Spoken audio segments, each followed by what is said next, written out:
ಪದ ಪಮ ಪದ ಪಮ ಪದ ಪ ಮಗರಿ ಸರಿ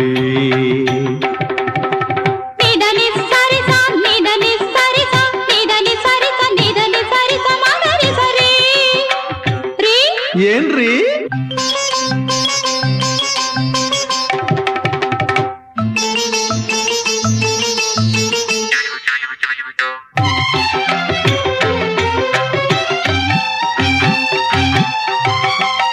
ಸಾವಿರ ಸುಳ್ಳನ್ನು ಹೇಳಿ